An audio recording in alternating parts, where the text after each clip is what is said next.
Assalamualaikum warahmatullahi wabarakatuh. Alhamdulillahi rabbil alamin wa bihi nasta'in ala umurid dunya waddin, wassalatu wassalamu ala asrafil anbiya'i wal mursalin wa ala alihi wa sahbihi ajma'in. Rabbi shrah li sadri wa yassir li amri wahlul 'uqdatam min lisani yafqahu qawli, amma ba'd. Dewan juri yang mulia dan bijaksana, rekan-rekan kita beserta musabaqah syarhul Quran yang saya cintai dan saya banggakan.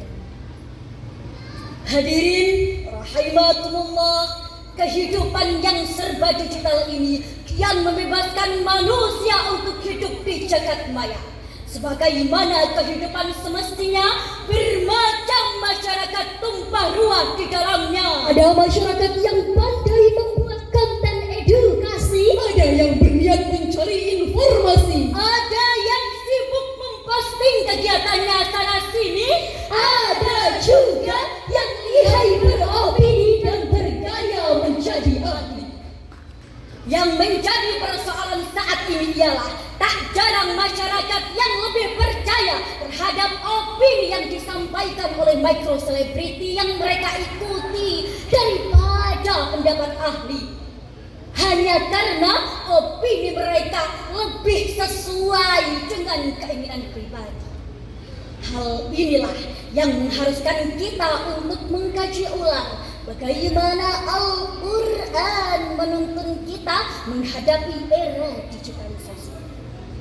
Hadirin rahimakumullah, pada kesempatan yang barokah ini izinkan kami menyampaikan sebuah syarahan yang berjudul Matinya Kepadaran Saatnya Pelajar NU Memainkan Peran.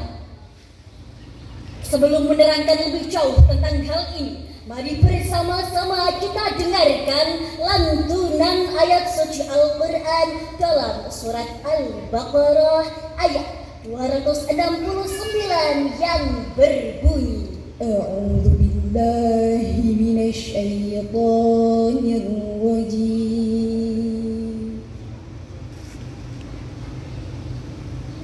Bismillahirrahmanirrahim.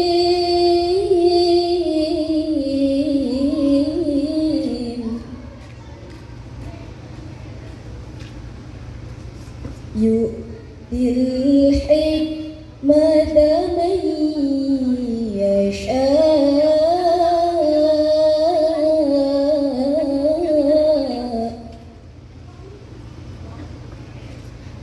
wa man yu'tal hikmata faqad utiya khairan katsiran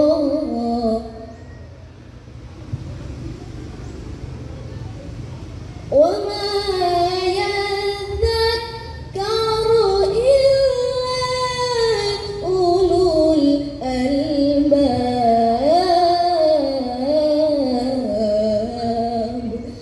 Shadaqallahul azim. Hamba berlindung kepada Allah dari godaan syaitan yang terkutuk dengan menyebut asma Allah yang maha pengasih lagi maha penyayang. Allah menganugerahkan hikmah kepada siapa yang Dia kehendaki. Barang siapa yang dianugerahi hikmah, sungguh ia telah dianugerahi kebaikan yang banyak. Tidak ada yang dapat mengambil pelajaran darinya kecuali ulul albab, yakni yakni orang-orang berakal yang dapat mengambil pelajaran dari firman Allah. Maha benar Allah atas segala firman-Nya. Hadirin rahimakumullah, ayat tersebut menerangkan tentang penganugerahan hikmah terhadap orang-orang tertentu yang dikehendaki Allah. Dalam kitab tafsir Munir karya Wahbah Al-Zuhaili dijelaskan bahwa kata hikmah dalam ayat tersebut bermakna ilmu yang bermanfaat, pemahaman yang valid dan mendalam, serta kemampuan menerapkan ilmu dengan tepat. Hikmah yang diberikan kepada mereka yang mau mempelajari bidang ilmu secara mendalam serta mau menggunakan potensi akalnya dengan sepenuhnya, yang diharapkan dapat menjadi lentera yang dapat menunjukkan kepada jalan yang sesuai syariat. Ayat tersebut seakan menasihati kita bahwasanya kita tidak boleh sembarangan menjadikan orang sebagai teladan. Jangan sampai kita asal-asalan mengikuti pendapat orang, terlebih terkait ilmu untuk menjalani praktik kehidupan.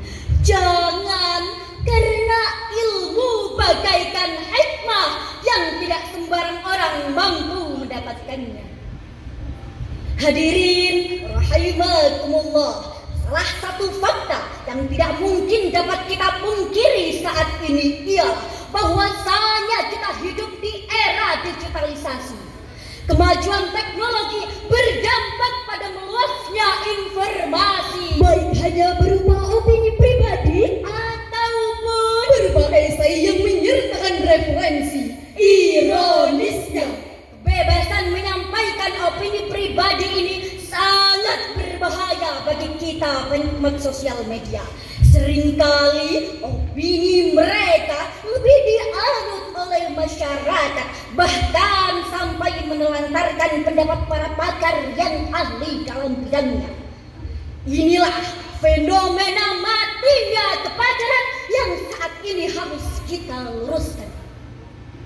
Menanggapi fenomena tersebut, hadirin, kita sebagai manusia sudah sepantasnya mengerahkan potensi akal kita untuk mengontrol lautan informasi yang kita terima. Terlebih, hadirin, kita sebagai pelajar Nahdlatul Ulama yang berpegang pada prinsip tawasud moderat, tawazun seimbang, dan al-i'tidal tegak lurus membela kebenaran, harus selalu melakukan verifikasi terhadap segala informasi yang datang kepada kita. Dengan demikian, jika kita meninggalkan pendapat para pakar, maka kita akan kehilangan begitu banyak kebaikan yang pada saatnya nanti kita akan kehilangan ilmu yang menjadi penopang kehidupan untuk menuju kebahagiaan dunia dan akhirat. Na'udzubillahi min dzalik.